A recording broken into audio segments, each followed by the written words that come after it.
Heya, it's Monica here, and today I'm going to be doing or creating a film tag. And I've had a look on YouTube before to see if there were any other sort of film tags going around, and there was only one that I could find, and that was in the Spanish community. So I decided to create another one for fun and tag a few people in it. So I am tagging Heather Feather, the UKASMR, and Robert Duff the Psych. And if you're watching this out there and you like the sound of it and want to do it yourself, then go ahead, do it. Send me a message and tell me that you've done it so I can come and watch it as well, because I'd really love to know what your answers to these questions are as well. So I'm just going to dive straight in and get started.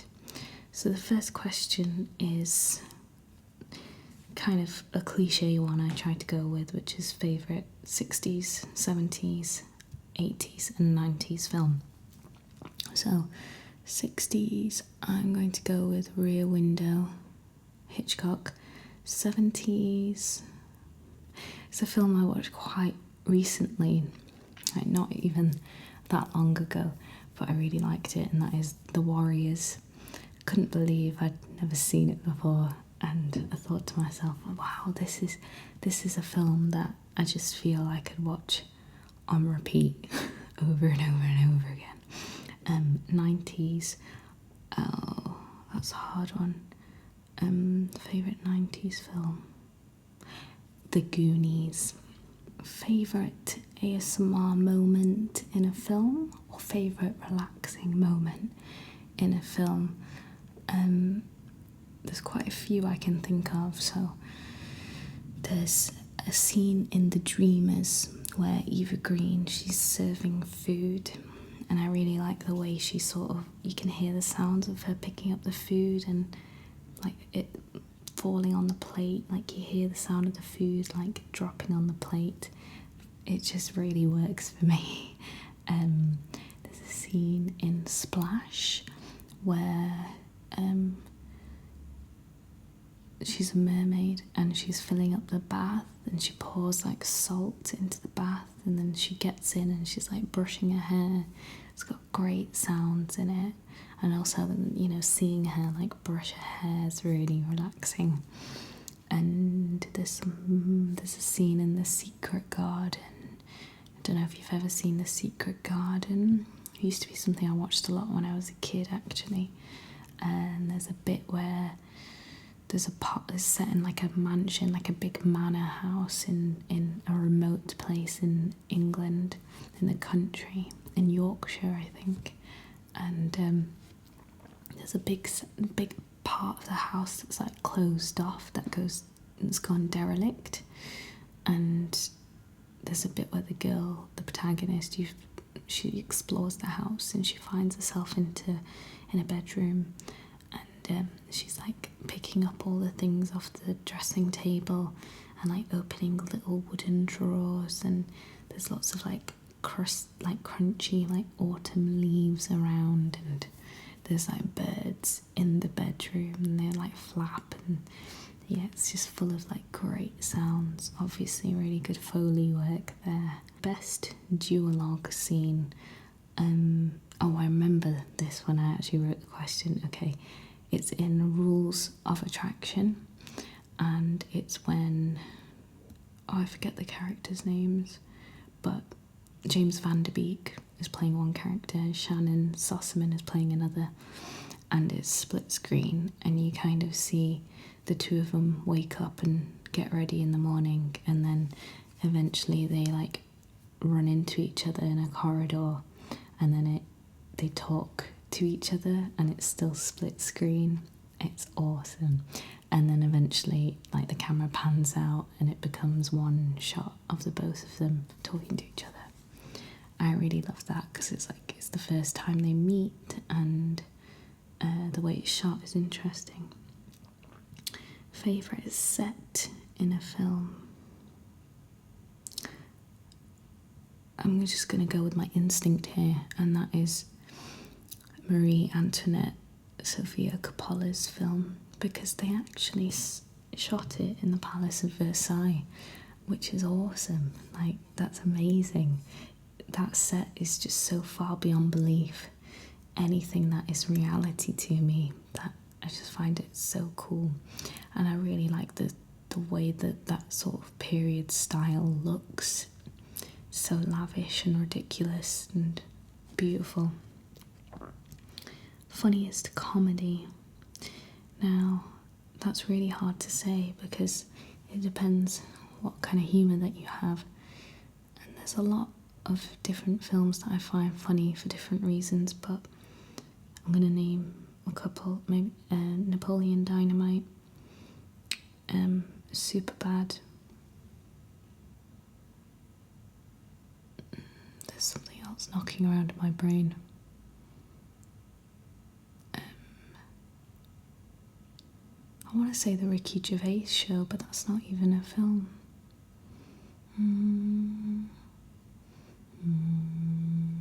Favourite meal people eat in a film. Favourite meal people eat. There's a lot of films where people eat, isn't there? I can't think. I wrote this question and I can't even answer it.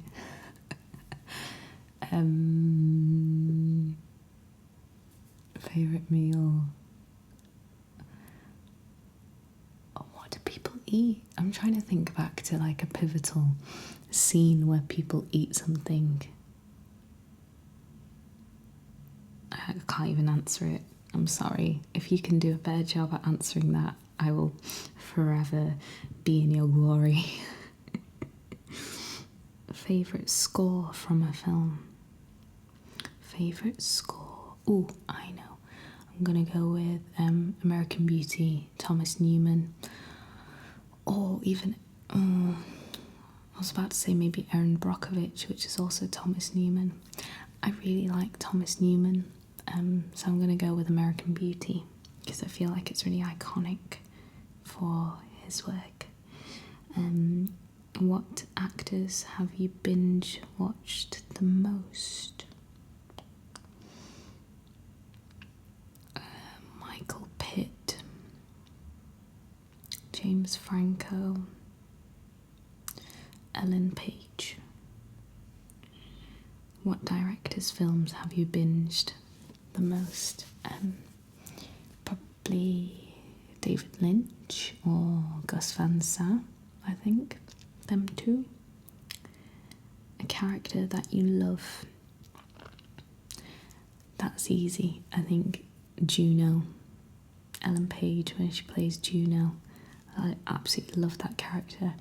I know a lot of people actually find her character like annoying, which for me it's like completely the opposite. Which leads me to the next question, which is a character who annoys you. A character who annoys me.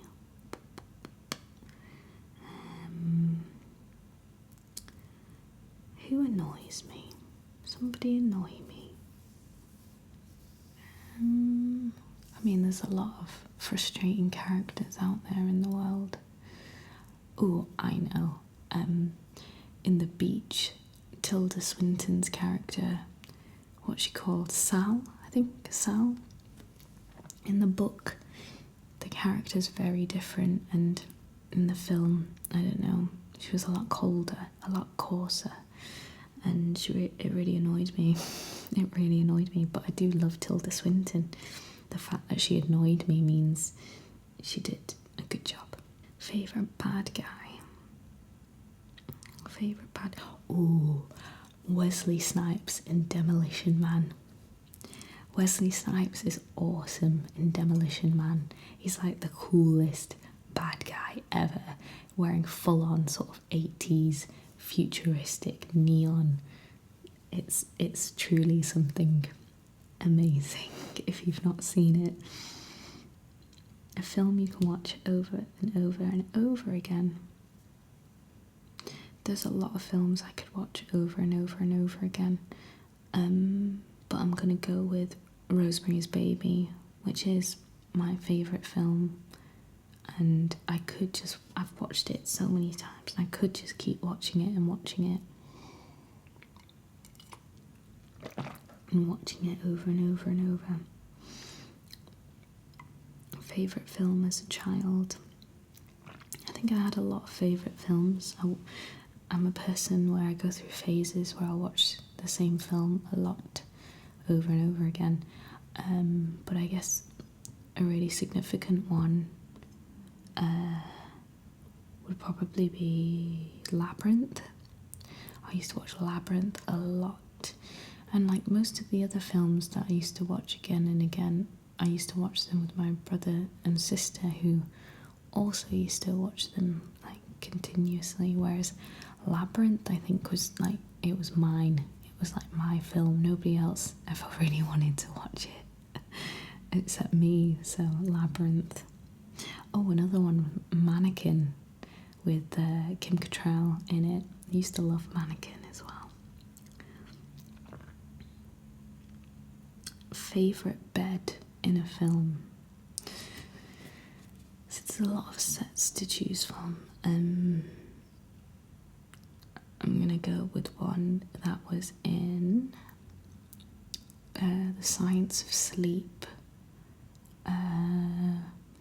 where Charlotte Gainsbourg's character, she builds like a bunk bed in her sort of studio apartment in Paris, and so it's like the bed's like elevated with a ladder to go up to it, and then underneath she's got like, I think, a desk or something, but it's like a double bed. It's a big bed that's elevated near the ceiling. It's not like a single bed. It's big. It's like a double or a king size bed. And I've always liked bunk beds, and the only thing that held me back from bunk beds is that they were always small, you know, like single size beds. But if it's a double or a king, then that's great. Favourite animated film. I think I'm going to go with a Studio Ghibli film for favourite animated film. The question is which one. I'm going to go with Laputa, Castle in the Sky. So beautiful. It's about a floating island in the sky. I love Studio Ghibli films. Best film you saw in the cinema. Best film I saw in the cinema.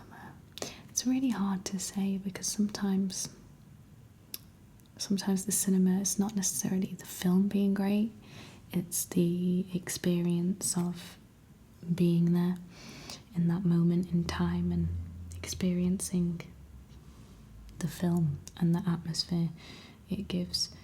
I'm gonna go with one I had recently. So I went to see Lost Highway, which is a David Lynch film, at the cinema a couple of weeks ago, and I'd never gone to see a David Lynch film in the cinema before, never. And when you're watching it at home, like, it's such an experience, because, you know, they're really funny but scary and weird, and there's lots of emotions like back to back. And seeing it at the cinema, it was like different people around different parts funny, because there's no like obvious funny bit, you know. And there was so many times where I just like burst out laughing and then realised I was the only person laughing, and then I was like, oh shit, I'm being really loud. And that was such a interesting experience, a communal experience, that the whole audience that we had together. Where am I up to? Oh no, I've lost where I am. Oh, there we go, found it. Favourite snack to eat during a film. I think ice cream. I really like eating ice cream during a film, but yeah, that doesn't happen very often. There's like not many cinemas that sell ice cream. I guess that's quite an old school thing, because I know like old cinemas, they used to have an interval and sell ice cream during the interval. In guilty pleasure film. Guilty pleasure. I think Dirty Dancing is a real guilty pleasure film of mine. I absolutely love it. There's nothing like a good old Dirty Dancing watch. A comfort film. Okay, so this is a film that you watch when you're not feeling great and it's comforting. I think Home Alone is a good comfort film for me because I used to watch it so much when I was a kid and around Christmas time, and it just reminds me of like feeling cozy and feeling like inspired, like wow, look at this kid, he's saving his house. It sort of takes me back to that moment of like awe and comfort that I had when I was a kid watching it. A film that's not the same unless you watch it with a specific person. I think it's really hard. I feel like there's a lot of films that don't feel the same if I'm not watching it with my brother or my sister, because so much of our relationship and lives have been bonded on the films and TV we watch together. I know, I'm going to go with Empire Records. So I did an Empire Records watching role play a few weeks back, and it was like the first time I'd seen the film since 10 or so years ago. And me and my sister and my brother used to watch it loads, absolutely loads. And I felt really sad watching it without my sister being there because she's moved to America recently, so I'm still adjusting to that. Favourite book turned into a film.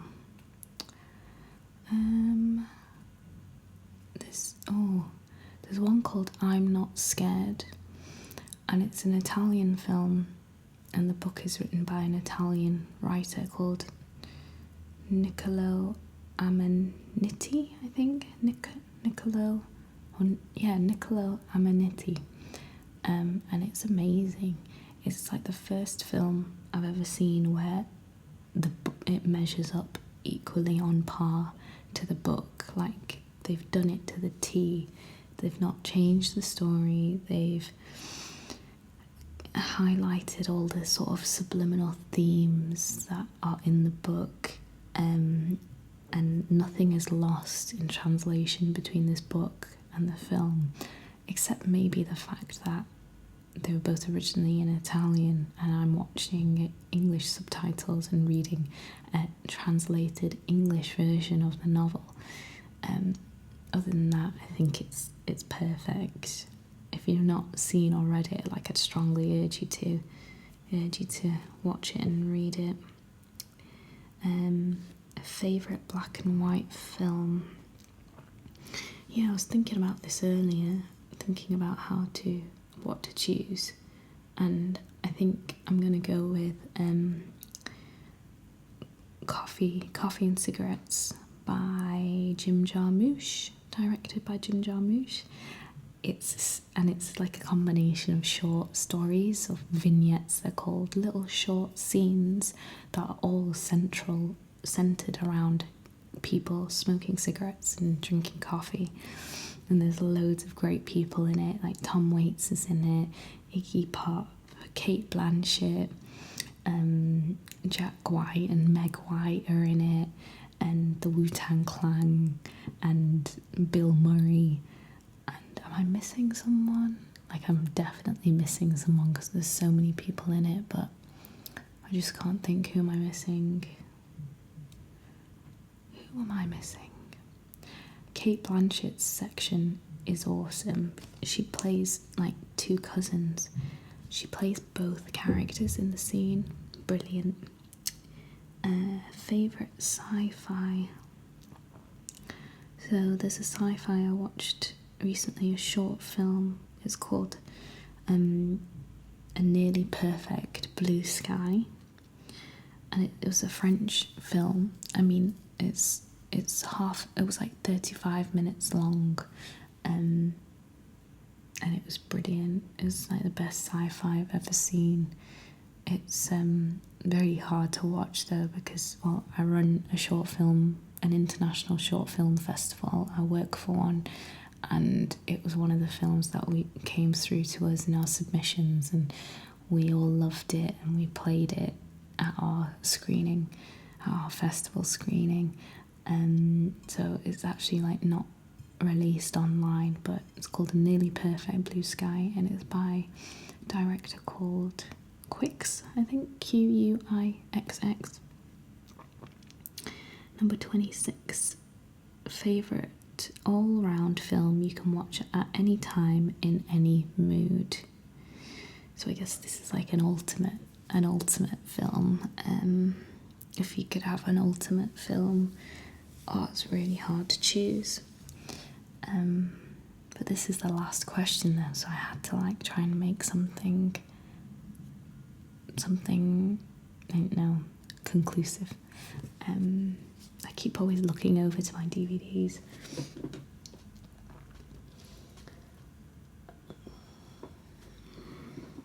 It's really difficult. What am I going to say?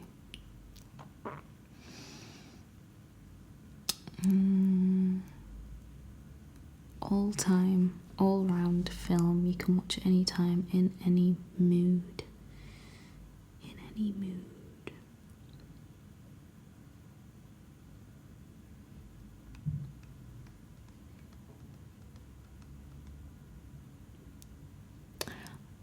Oh, so difficult. Oh, got it. Detroit Rock City. It's got Edward Furlong in it and a couple of other awesome guys, and it's brilliant. It's set in the 70s, and it's about these four mates who are trying to go to a Kiss concert in Detroit, and they're trying to get tickets to go, and it's brilliant. It's so funny. It's so quintessentially 70s, and this whole like disco's dead, like this disco and rock and roll kind of divide in the youth. It's just so good. Like, if you're in a good mood, then it's great. If you're in a bad mood, it lifts you up. If you want something funny, it's really funny, but if you want something kind of dramatic or sad, it's dramatic and sad too. It's got action. It's really good all-rounder. Even if you don't like Kiss, like, there's lots of other sort of 70s music in the soundtrack, so definitely be something that you'd like in there, thrown in. I hope you liked this tag.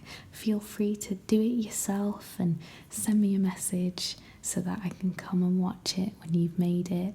I'm really excited to see what other people's answers to these questions are, because I feel like it's so personal, and like, film is something that transcends all gender, race, places in the world. It's just something that's everywhere, so it's great. And if you like this video, feel free to subscribe to my channel. I put out videos every weekend. And sleep well, and I'll see you next time.